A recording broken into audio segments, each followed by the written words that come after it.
I'm not sure how I want to start this one, so let's just get into it.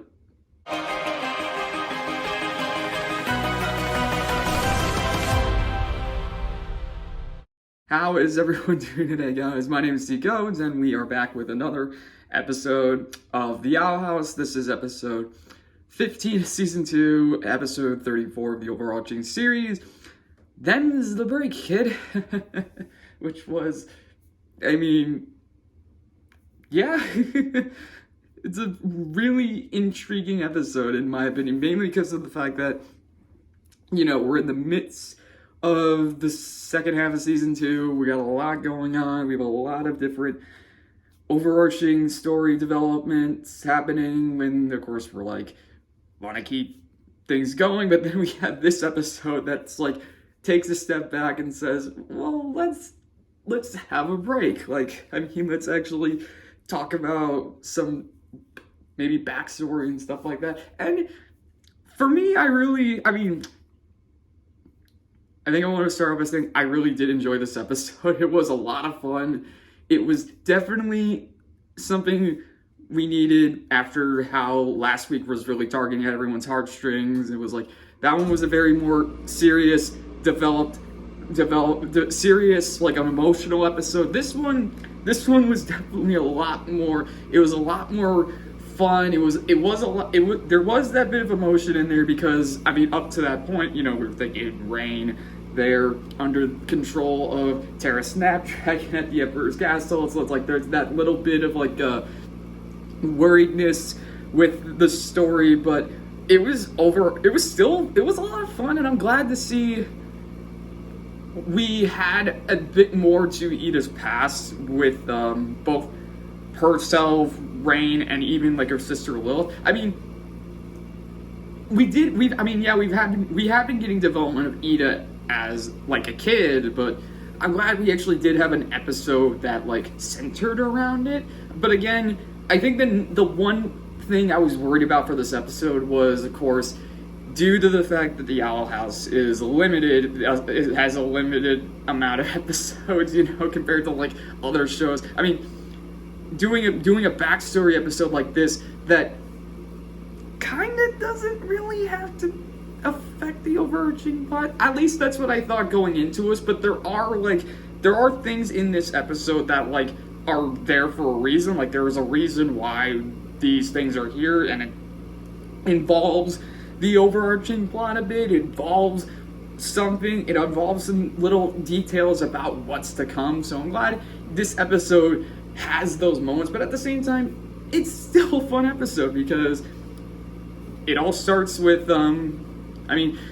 one thing for sure, I love how it starts with Luce learning more glyphs. A few of them she's learned, there's 4 new glyphs or glyph combos, I should say, that she learned.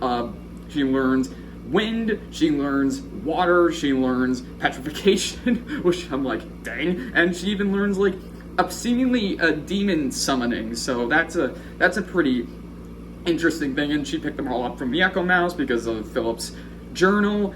But of course, it's she was hoping that maybe one of those spells could possibly help her get home, because he, as we saw in freaking Elsewhere and Elsewhen, Philip had this teleportation glyph, so maybe Luce can do something like that, but nothing seems to be working. But so she's getting a little bit, she's getting a little irritated and frustrated by that. So Edith decides to give Luce a bit of a break by revealing more about her backstory, which Luce is immediately all for.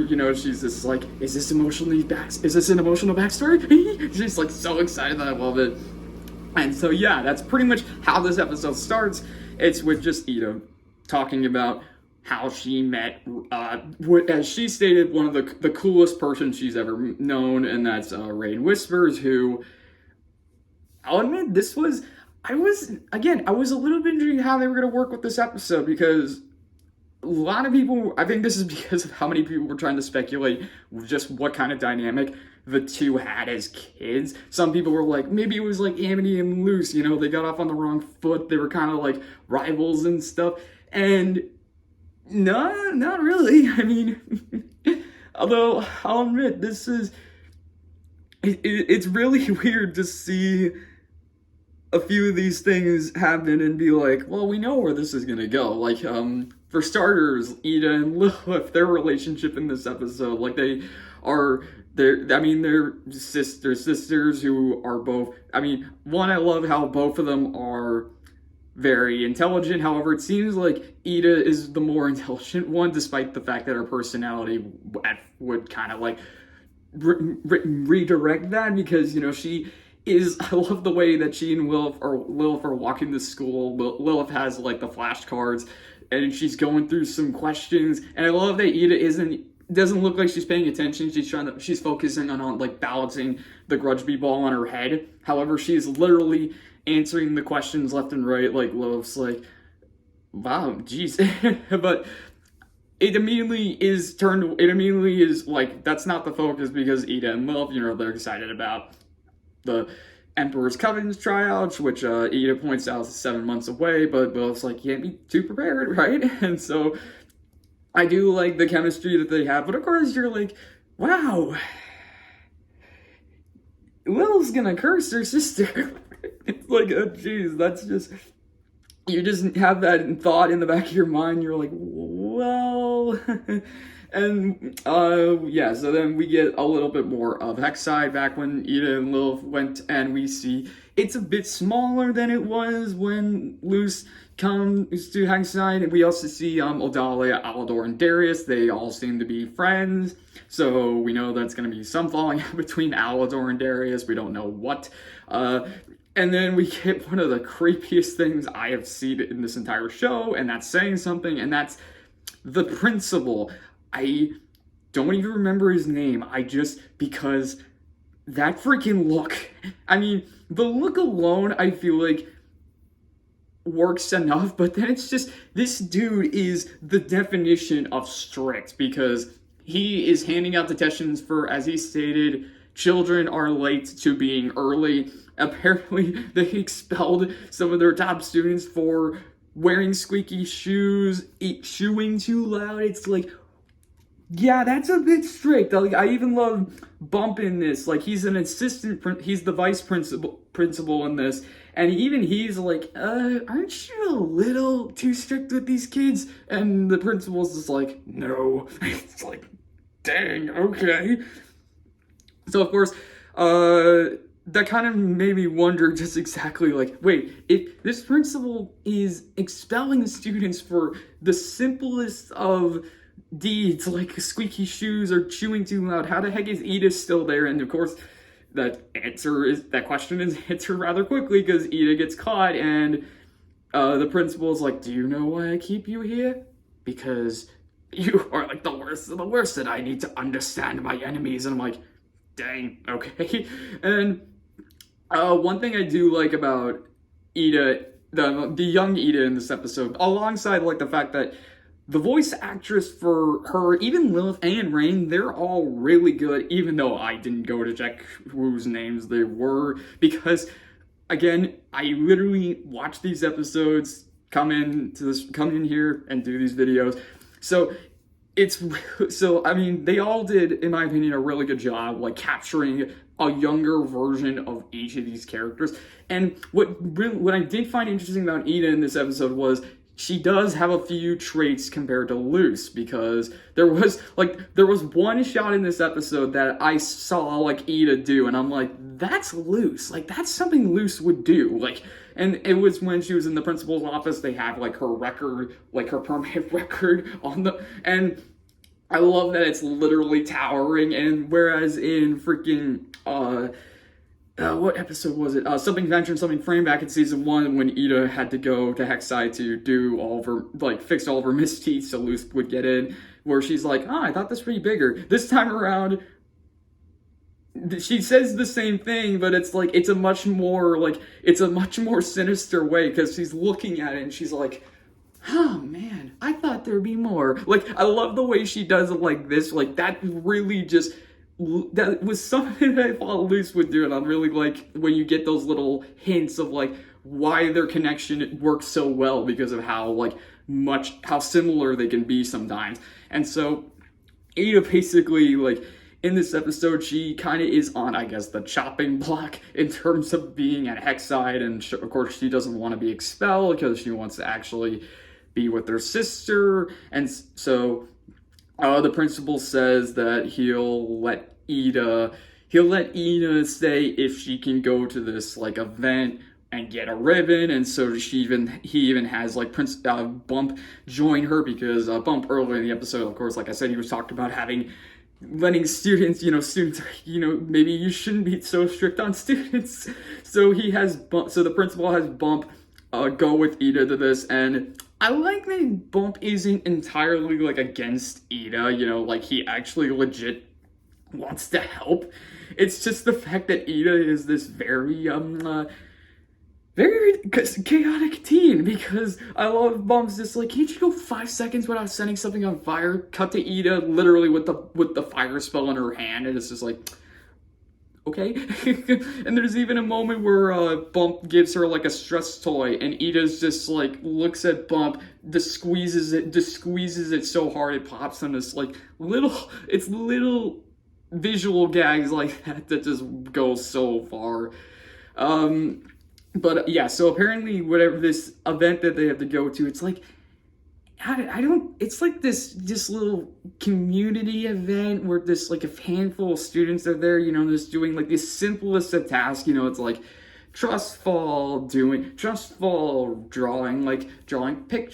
images. It's like very, very simple stuff.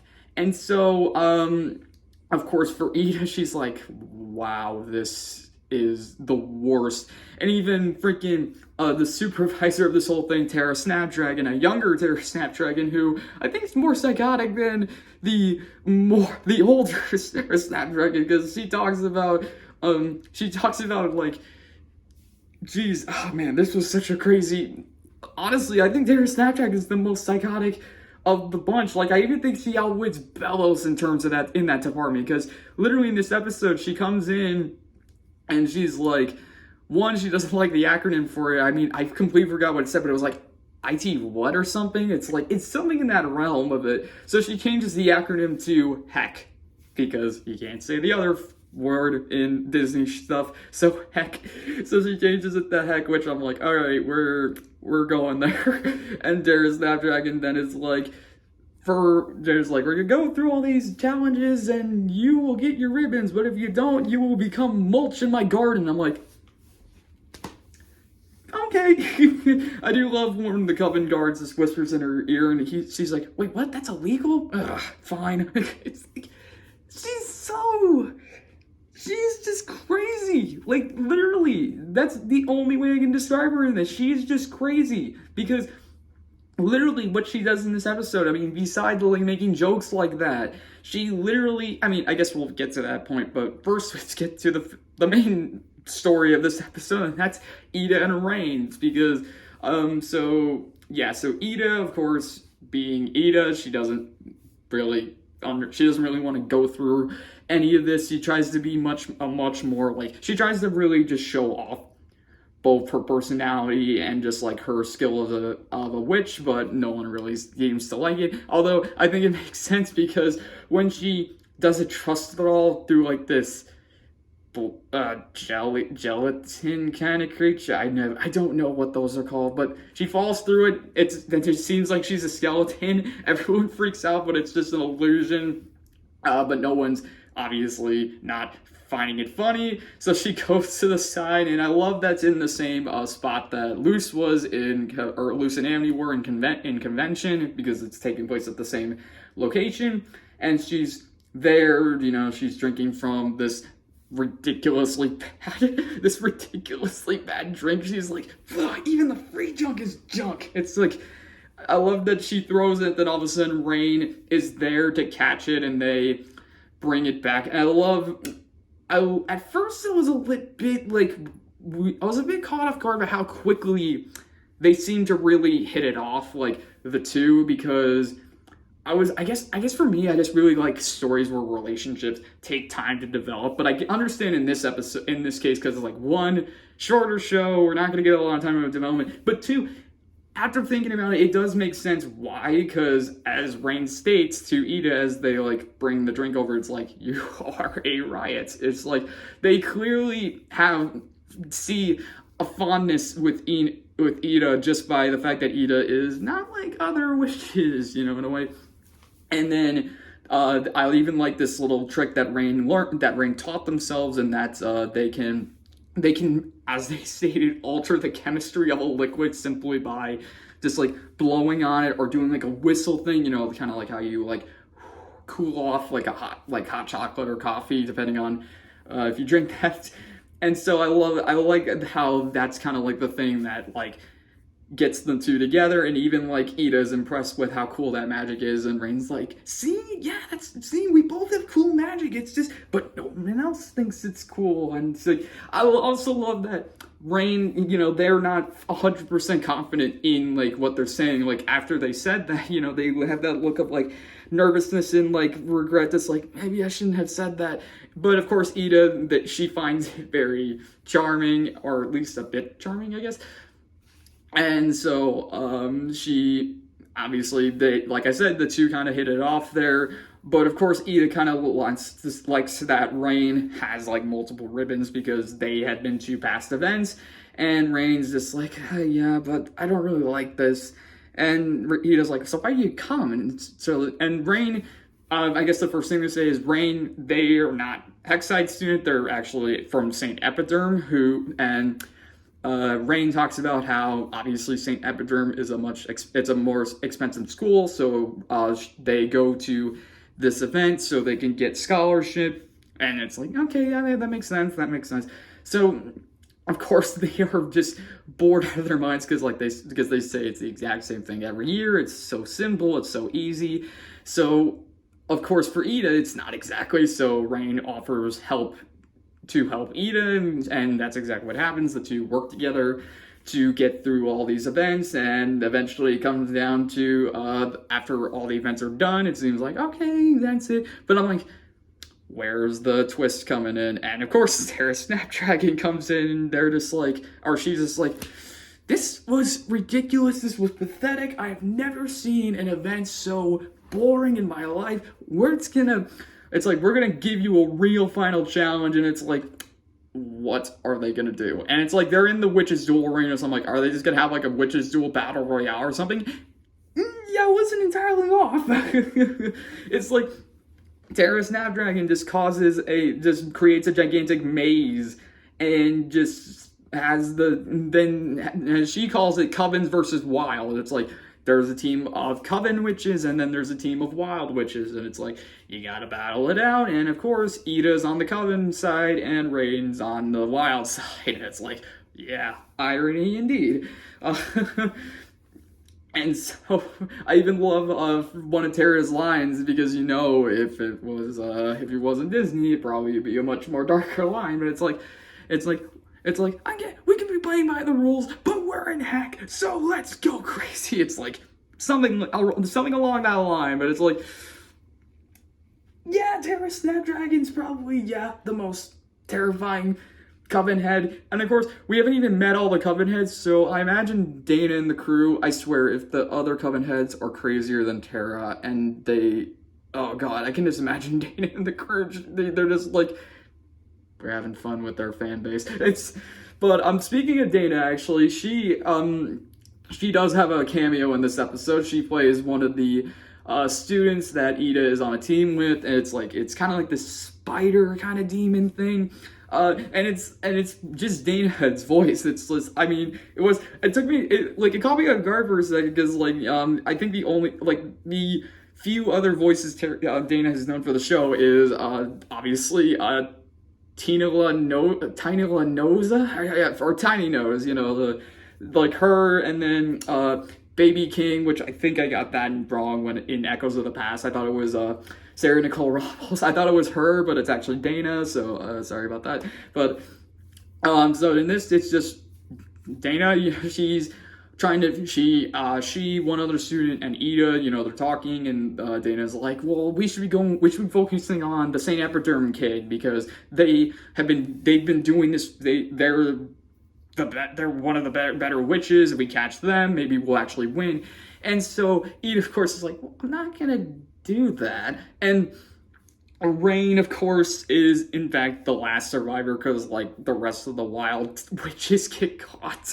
So it's down to Raine and Ida and the two other witches on her team. So Ida, at first it seems like Raine actually is going to get caught, but then Ida steps in and saves them by just dealing with the witches. And even Terra finds it intriguing. You know, it's like, ooh, so this is some development. And so Terra decides to kill the maze and, like, have Ida and Raine do a one-on-one witches duel. And I was intrigued as to how that would work, and it didn't. It was just Ida and Raine. They just basically are like, you know what? No, we're not gonna fight. Or it's like we rather dance and shoot Terra Snapdragon. And of course, at first, it's like, but much like how Darius saw respect in Hunter for stepping up, that's kind of what Terra does here. You know, she goes to Ida and Raine, and she finds them rather intriguing, and she even admires that bit of a rebellious attitude. And she's like, especially you, Raine. It's like, you, my little sprout. And I'm like, okay. So. Of course, long story short, Terra Snapdragon gives the two, like, a bit of a leeway. You know, it's like, don't expel these students. They're cool. They're definitely resilient and powerful witches. You can't expel them. And, but of course she's like, but they still lose. In fact, everyone loses. No one gets a ribbon. It's like, dang, alright. So, because Raine doesn't get a ribbon, they can't go to St. Epiderm, or at least they lose their scholarship. But the good news is they get transferred over the hex sign, so they can be with Ida, which is, again, a nice little thing between the two. Again, I really do love the chemistry between them in this episode, and that's partially because of the voice actors for each of these characters. I love the way they work off each other. I love that it does feel like a younger version of each of the characters. And so, yeah, it's a pretty cool story. And of course, Ida is, like, in the present, you know, telling this to Lucen, King, and Hootie, and we cut to them, and it's like, Luce, King, and Hootie, they're all asleep. And I love Ida picks up Luce's journal and sees that Luce was drawing, like, a younger Ida and Raine, and she's like, I love what she was writing, and she's like, story's not boring, must stay away. It's like she drifted off to sleep while she was writing it. It's like, oh man. But of course, Ida is obviously the most, like, emotional about this because, I mean, it's Raine, so it's like someone that they're very close to, someone that they were in a relationship with. I don't know why my tongue was, like, twisting off. That came out so wrong. Okay, yeah, so Ida, of course, is the most, takes the most heart to this, because, I mean, yeah, it's a story about how she really just fell in love. I mean, it kind of, or at least started that relationship with someone that became very close to her before they kind of drifted apart. And it seems like they're further apart now more than ever, as, you know, Ida, in her mind, she thinks that Raine is under some kind of, like, spell because of Terra Snapdragon in order to stay in the Emperor's Coven. However, we cut to Raine at the Emperor's Castle, and we figure out that actually, no, they're not under their spell. And I love I'll admit, it did catch me by surprise. I realized it when, so, okay. Raine is at the castle. They're looking off into the distance. Terra Snapdragon comes up with her drink. You know, it's just like, drink up. You don't want those headaches to keep coming back. And Raine, I love that. I love just how they reveal that Raine, they do reveal, but they have, like, a setup to the reveal. And it's just Raine grabs the drink, blows on it, and as we established earlier in the episode, Raine taught themselves a spell to alter the chemistry of the liquid. So in other words, alters the chemistry of the liquid so it's not brainwashing magic, drinks it up to fool Terra Snapdragon. Then after Terra Snapdragon leaves, Raine then, of course, is like, Okay, drop the act now. And we also get another reveal of, at least I think we get a reveal, and it's that Darius is also working with Raine, because we get a little abomination that looks like Darius, comes in with a message and to Raine, as we get a little more information as to what the Day of Unity is and what powerful spell it is. And apparently it's a draining spell, and I did not like the look of the map, because it literally has, like, it seems to be just a circle with each section with the different covens, the 9 main covens, and it's a draining spell, and they say it's through the sigil, so it's like, in other words, they're going to be draining the magic of all the coven witches?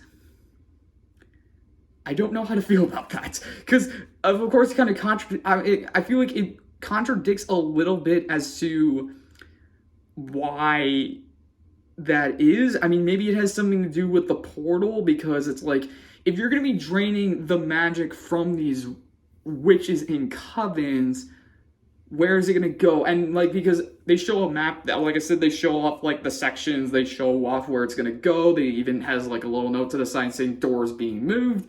So it's a very intriguing situation, and I'm both worried and curious to see where it's gonna go. So, of course, the main, so that's what kind of the reason why Raine is kind of staying in a little like undercover incognito here, is because, I mean, as we saw in Edith's Requiem, they were infiltrating the castle as like the head bar coven, and then they got caught. So it's like, well, what do I do now? And like remember Kikimora says we don't have time to find a replacement. So Raine, it seems that Raine saw an opportunity to remain in the Emperor's castle without having any suspicion surrounding them. So that's kind of like the act they're playing, is just like, no, okay, I can stay at the castle, I just gotta be more careful.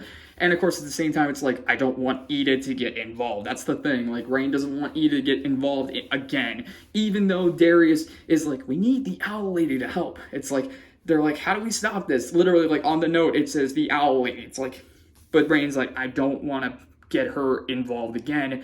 And it's like, I can see why, because, I mean, as we saw in Edith's Requiem, you know, Raine knows that Ida has, like, a family. She knows... wait, like Ida, like, yeah, so Raine knows that Ida has a family. Ida knows that, you know, Raine got caught, and so they know that Ida will do anything to see them, and of course, that's what Ida did in Follies at the Coven Day Parade. It's like, Ida went, kidnapped Raine, and so Raine had to play the act of, like, they're under some kind of mind thing, but of course, at the same time, it's like, do you want to do that? Because it's like, if you're going to try and keep Ida distanced by lying to her about that, you think Ida might persist and, like, try and figure out what's going on, really? It's like, are you going to do that? It's like, it's like that bit of a trust thing. But, I mean, I understand where Raine is coming from, because they're like, well, I can't let Ida I can't let Ida put her life on the line again, because, like, they were literally both willing to die just to get rid of Darius and Everwolf. So it's like, if they do that, if he is willing to do something like that, it's like, I can't let her do that again. So, like, I can understand that, but at the same time, like, I don't know, just the amount of times I've seen I have to lie to them to protect them from the truth or something like that. I don't know. But, yeah. Yeah, no, but besides all that, let's see, what else do I want to mention? Yeah, Bump Lilith as, let's see. I completely forgot to mention, when this little detail was cool. So when Raine and Ida actually first met in this episode, they had like they had a little bit of the Edith's Requiem music in there. Like, it was very quick. It was only like a few notes, but you could hear it. Like, Raine, it's when Raine was picking up like the drink, and, you know, just like, you know, you are a riot. It's like that little moment. It's like you can hear the music in the background, but it's only like a few notes. They don't hold on for long, which I'm like, but again, it makes sense because it's a nice little tidbit. Let's see, but strict principle. Let's see. Besides that, yeah, that's pretty much it. I mean, like I said, I really enjoyed this episode. I really had a lot of fun seeing how Ida and Raine first met, how they kind of worked off each other, and of course, like the relationship that they started in that.